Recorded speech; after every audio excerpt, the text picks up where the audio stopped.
which included Honorable Justice Sayyid Mansoor Ali Shah and Honorable Justice Munib Akhtar and Honorable Justice Yahya Afridi.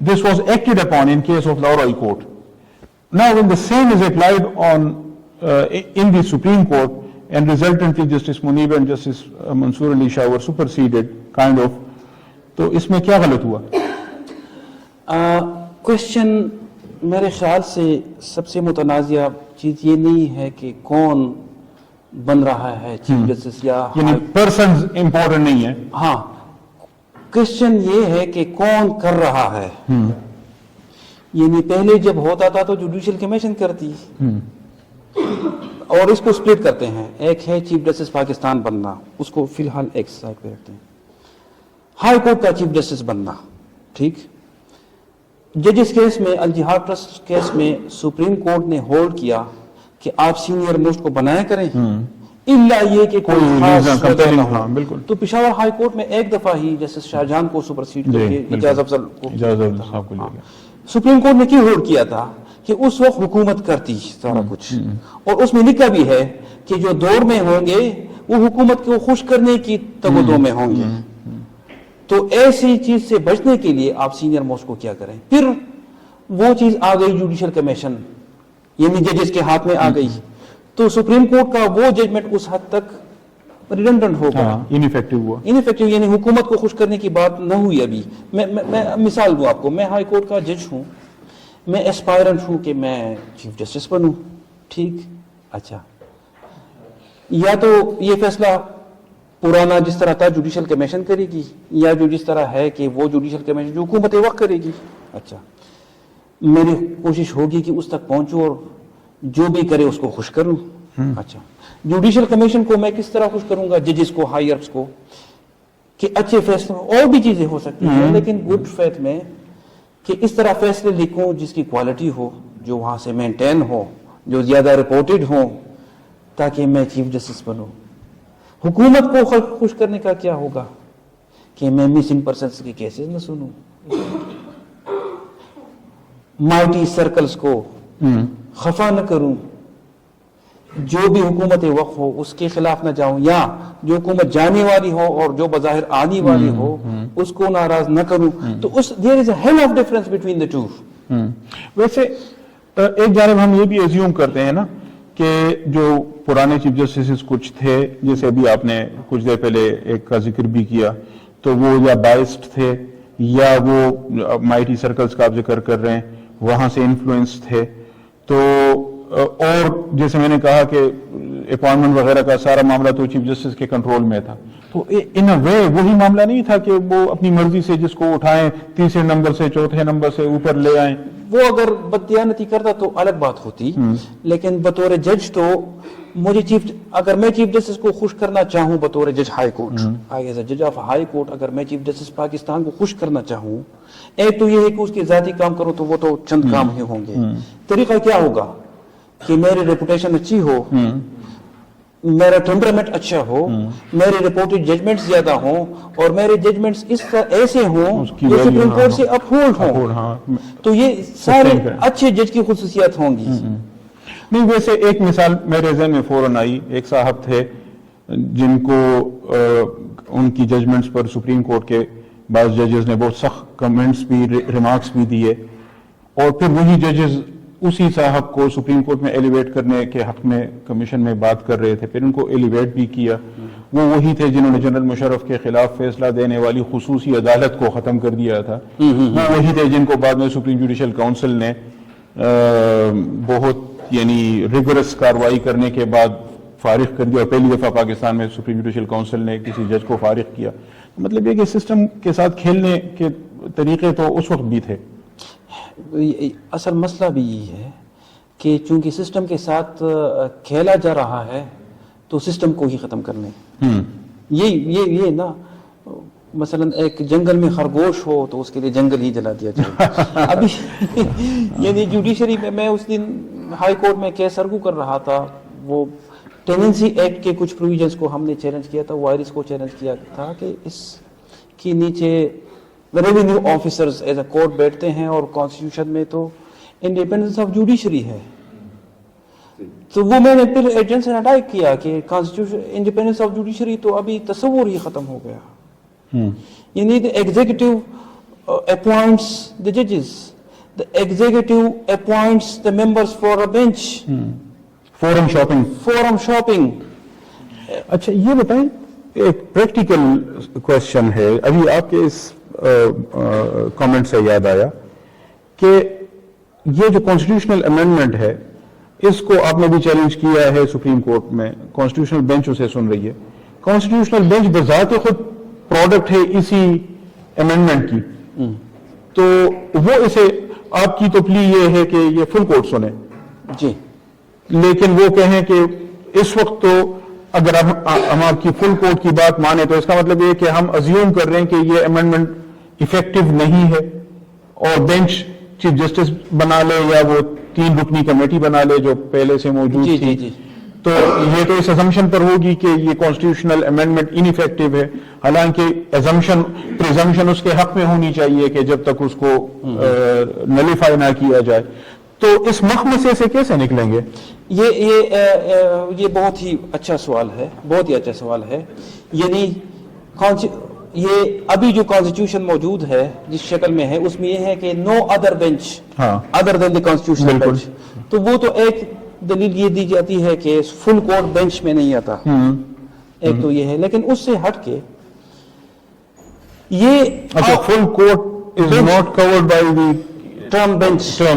اچھا bench جز ہے اور وہ کل ہے. اچھا, اور اس میں چیزیں ہیں, کچھ پروویژنس میں آپ کو ریفر کروا بھی سکتا ہوں, لیکن اس کو ایک طرف رکھ کے دس از این آؤسٹر کلاس. آؤسٹر کلاس تو آؤسٹر کلاس تو سب سے بڑا 239 ہے کہ any amendment made by the parliament shall not be question in any court on any ground whatsoever. اس کے باوجود چیلنج ہوتے آئے ہیں تو کانسٹیٹیوشن بینچ بھی نہیں سن سکتی. اچھا, آرٹیکل 212 ہے میرے خیال سے سپریم جوڈیشل کاؤنسل کے بعد کہ proceedings before the supreme judicial council its report to the president 210 and order of the president shall not be questioned in any court. تو ہم تو ریفرنسز بھی چیلنج کرتے ہیں بیکاز, اور ٹھیک کرتے ہیں, بیکاز یہ کورٹس ہیں, یہ تو سافٹ ویئر نہیں ہے کمپیوٹر کا. Because ouster clause is construed strictly, so this ouster clause is also be construed strictly because this bench is the creation of this impugned provision, so it cannot be a judge in its own cause. اچھا, اس its own cause پہ ایک جج صاحب کے remarks media میں report ہوئے تھے کہ آپ یہ سمجھتے ہیں کہ ہمیں اس سے بینیفٹ ہوا ہے, تو اس کا مطلب تو یہ ہوا کہ جو بینچ کا حصہ نہیں ہے ان کو اس سے نقصان ہوا ہے, تو اگر ہمیں فائدہ ہوا ہے تو ان کو نقصان ہوا ہے, تو اگر ہم نہیں سن سکتے تو وہ بھی نہیں سن سکتے. دیٹ از وائی وہ تو پھر شاید ٹی وی پہ بھی آپ ہمارے سبمیشن سن لیں, لیکن that is why I never use the term beneficiary, I use the term creation. I always use the term that this bench, this separate forum is the creation of the constitution. No, and there is no objection on the judges sitting on the bench. Not at all.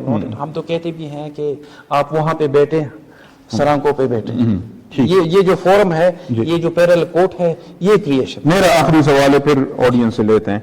آپ نے right to clean environment کو کہا کہ اس کی ضرورت نہیں تھی کیونکہ رائٹ ٹو لائف میں آلریڈی وہ کورڈ ہے. افتخار چودھری کیس کا آپ نے حوالہ دیا, اور جو پہلا کیس جس میں شاید اس کا ذکر کیا گیا تھا, شیلا ضیا کیس, تو life with all its immunities اور رائٹ ٹو لائف میں شامل ہے, صرف ویجیٹیٹیو لائف نہیں ہے. لیکن اسی طرح جو فیئر ٹرائل کا رائٹ ہم نے کریٹ کیا فنڈامنٹل رائٹ کے طور پر 18th امینڈمنٹ میں, تو وہ بھی تو آلریڈی لاز میں ویل اسٹیبلش تھا, یعنی لاز میں بھی پریسیڈنٹس میں بھی. تو اس کو الگ سے ایک فنڈامنٹل رائٹ کے طور پر مینشن کرنے کی کیا ضرورت؟ یعنی میں سمجھنا چاہتا ہوں کہ جب لاز میں وہ رائٹ آلریڈی ویل روٹڈ اور ویل اسٹیبلشڈ ہو, اور جب اس کو ہم اٹھا کر فنڈامنٹل رائٹس کے چیپٹر میں ایک سیپریٹ رائٹ کے طور پر رکھیں, خواہ وہ access to information who 19A, خواہ وہ فیئر ٹرائل ہو 10A, خواہ وہ رائٹ ٹو ایجوکیشن جو ہم نے ایڈ کیا, یا یہ والا رائٹ ٹو کلین انوائرمنٹ کا, اس سے کیا فرق پڑتا ہے؟ بالکل, میرے خیال سے وہ اس یہ تھا کہ انٹرنیشنل کو ہماری کچھ بین الاقوامی ذمہ داریاں تھیں. International covenant on civil and political rights 1966 that was signed by Pakistan, it was ratified in 2007. So under that you were bound to incorporate it into the legal system. تو وہی الفاظ ڈالے گئے. باقی افتخار محمد چودھری کی کیس میں یہ کہا گیا تھا کہ access to justice also comes